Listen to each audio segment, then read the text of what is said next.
വിവാഹബന്ധം വേർപെട്ടു പോകുന്നതിന് ആ കക്ഷികളെക്കാൾ കുഴപ്പക്കാരാകുന്നത് അവരുടെ ജീവിതത്തിന്റെ ഇടയ്ക്ക് കയറി കാര്യങ്ങൾ വഷളാക്കുന്ന ബന്ധുക്കളോ സമാനമായ മറ്റുള്ളവരോ ആണെന്ന് മുൻ ഹൈക്കോടതി chief justice B Kamal Pasha അഭിപ്രായപ്പെട്ടു.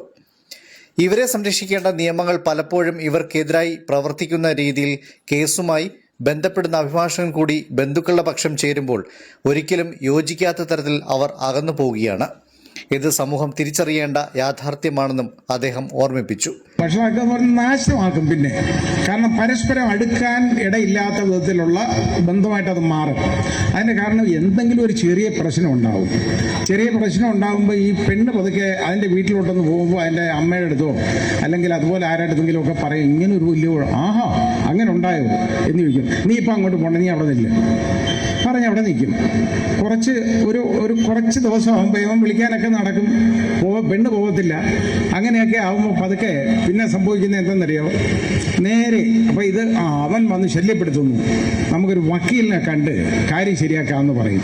ഞാനിവിടെ ഇരിക്കുന്ന അഭിഭാഷക ആക്ഷേപിക്കുകയൊന്നുമല്ല, ഒരു അഭിഭാഷകൻ്റെ അടുത്തോട്ട് പോകുന്നു ഈ പെൺകുട്ടി. നേരത്തെ പറഞ്ഞത് ഒരു 10 ദിവസം കൊണ്ട് ഒരു പെണ്ണ് ഗർഭിണിയായ കാര്യമൊക്കെ പറഞ്ഞില്ല, അതുകൊണ്ടാണ് ഞാനത് പറയുന്നത്. അതൊക്കെ സംഭവിക്കാവുന്ന കാര്യമാണ്.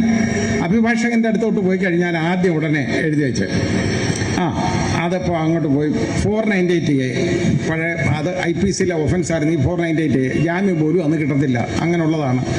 അതിന് അതായത് ഈ പെണ്ണ് ഇതിൻ്റെ ഭർത്താവിൻ്റെ അമ്മുമ്മ അവൻ്റെ സഹോദരിമാർ ദൂരെ താമസിക്കുന്ന വല്ലവരുണ്ടെങ്കിൽ അവർ അളിയൻ ഇവരെ എല്ലാം കൂടെ ചേർത്ത് പ്രതി ചേർത്ത് 498A ഒരു കേസ് അങ്ങ് എഴുതി കൊടുക്കും.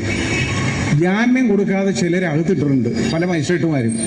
ആ കേസ് ഇന്നിപ്പോൾ അങ്ങനെ അത് അത്ര എളുപ്പമുള്ള കാര്യമല്ല. പുനലൂരിൽ പ്രിയദർശിനി ഫൗണ്ടേഷന്റെ സൗജന്യ നിയമസഹായ വേദിയായ നിയമദർശിനിയുടെ ഉദ്ഘാടനം നിർവഹിച്ച് സംസാരിക്കുകയായിരുന്നു അദ്ദേഹം. Priyadarshini foundation chairman CB Vijayakumar അധ്യക്ഷനായി. ഇന്ത്യൻ മെഡിക്കൽ അസോസിയേഷൻ മുൻ പ്രസിഡന്റ് ഡോക്ടർ RV അശോകൻ, മുൻ additional health director doctor TV Velayudhan, മുൻ ജില്ലാ ജഡ്ജ് S ഷാജഹാൻ, മുൻ sub judge S Bhaskarankutty, K Vijayakumar, Christopher, Rajan, Kumar Punalur, Kalayanad Sukumaran, H Salimraj, R Baburaj, M Yusuf, advocate KK Surendran, advocate Jisha Murali എന്നിവർ സംസാരിച്ചു. Fox TV news bureau, Punalur.